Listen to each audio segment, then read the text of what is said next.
Morning mga guys, mga kababayan dyan. Magluto tayo ngayon ng simpleng gulay, masustansya na gulay.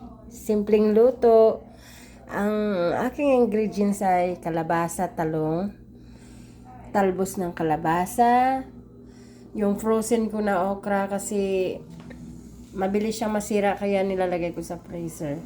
Tsaka talbos ng kalabasa, mais, at saka pinirito ko na rin yung daing. Ngayon, magigisa tayo guys. Nakadepende po sa inyo kung gigisahin nyo o pwede lang laswa. Yung ano lang na laswa. No, regular lang na buhay, lutong buhay probinsya ba. Hindi kasi ako nakapagulay ng kulitis dun sa kapitbahay.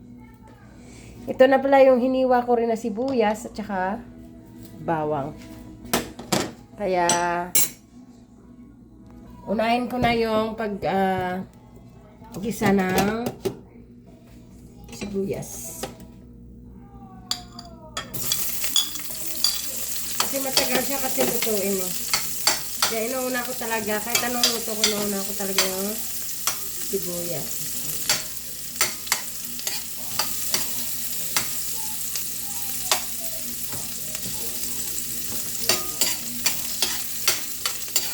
Magluto muna ako ng simpleng gulay, masustansyang gulay bago pumasok ng trabaho.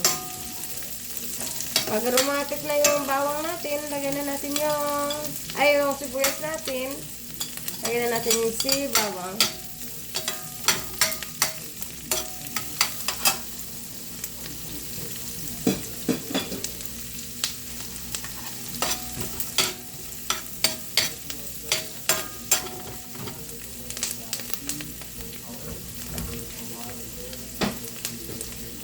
Saka pag okay na si bawang, okay na yung ano natin, igisa na natin yung kalabasa at talong. Medyo naparami yung gawa ko.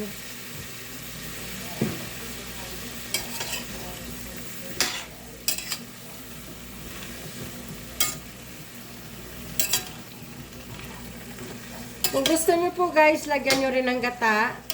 Kasi sa akin nalagyan ko ngayon naglagyan ko ng gata, nakalimutan ko lang lagay sa mga ingredients ko.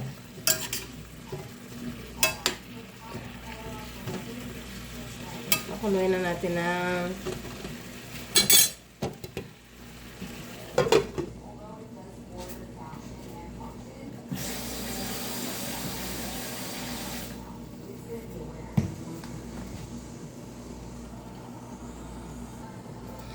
at pag kumulo na, yan, lagyan na natin ng wag na natin lagyan ng asin kasi lagyan natin ng paminta.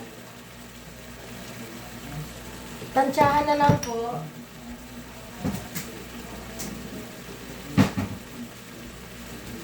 At saka yung pang magic na panlasa.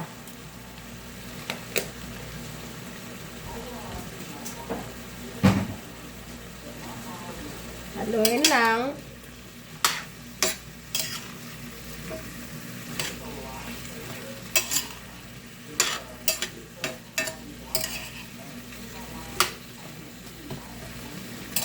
Lagyan na natin ng konting sabaw lang na kaya yung medyo matakpan na ng konti yung gulay natin.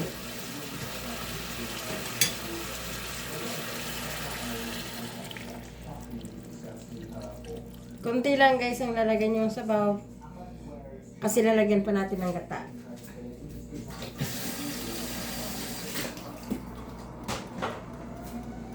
At takpan po natin at hayaang maluto yung gulay.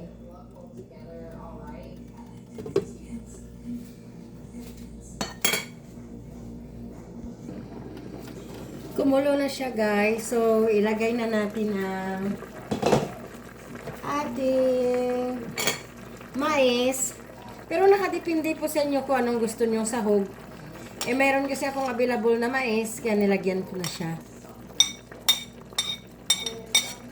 Kung gusto nyo rin, pwede nyo rin hindi nagisahin yung laswa na talaga, yung pang-probinsyang laswa. Sa akin kasi ginigisa ko eh. Pero minsan, laswa lang din yung ginagawa ko. Ayan.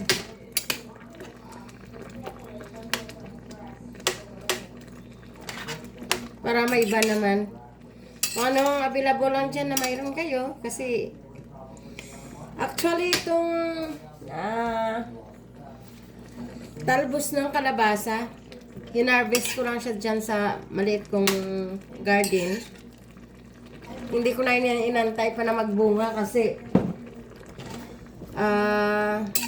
malapit na rin mag-winter. So, hindi na rin siya bubunga.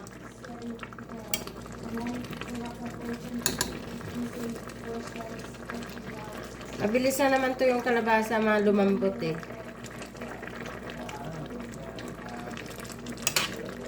Tapos, ilagay na natin yung daing. Hindi ko na siya himay-himayin. Yung buo lang siya.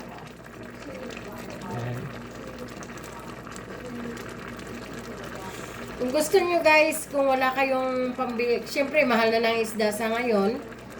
Pwede rin na bagoong lang. Bagoong isda, alamang.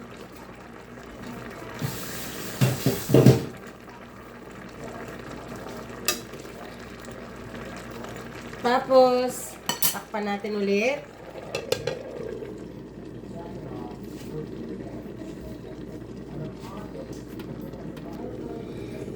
At malambot na yung ating kalabasa.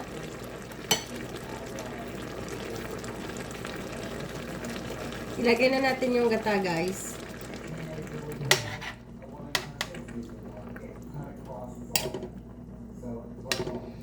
In-can lang yung mga gata dito. Wala kasi mga sariwang gata dito na binibenta.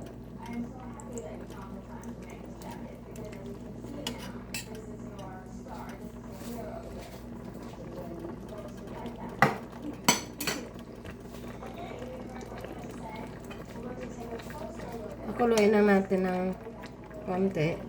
Lagyan na natin yung okra natin.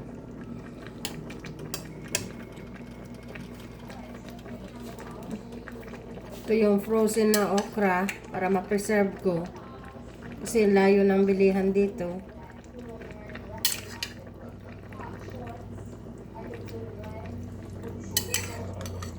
Pero mas masarap talaga yung bagong pitas na okra.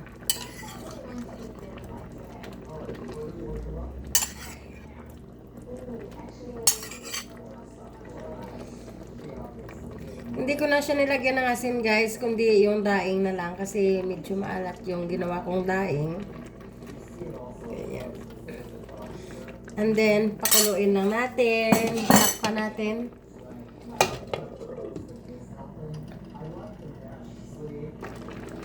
Kumulo na siya guys. So, lagay na natin yung talbos ng kalabasa. Pero kung gusto niyo na medyo may kunting alat, dagdagan niyo na lang ng asin kasi hindi ako naglagay ng asin kasi medyo maalat na. Tsaka yung talbos na, yung bulak na ang kalabasa. Parang dininding na rin siya. Kaso lang pag dininding kasi, nilalagay nila inihaw na bangus, yung mga inihaw na isda. Mahirap na kasi wala na kasi akong time mag-ihaw ng isda dito. Kaya ang ginawa ko na lang itong daing. Pag natin masyado haluin para hindi madurog yung ating daing.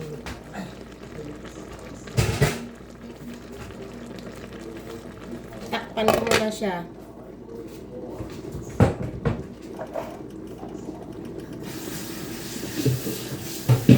After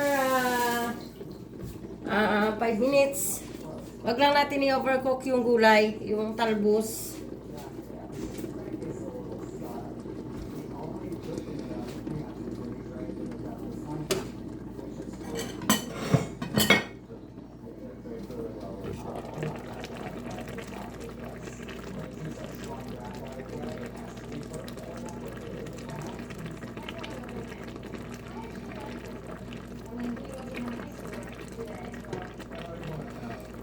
luto-lutuin na natin ng konti.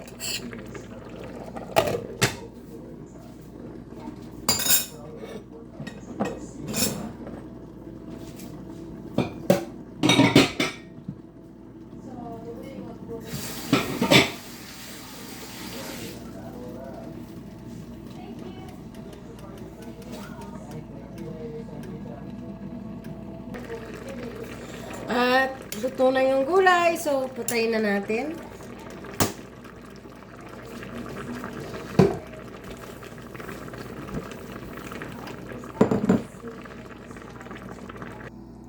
At ito na guys ang ating ginataang kalabasa. Thank you po sa panunod at saka please like and subscribe to my YouTube channel.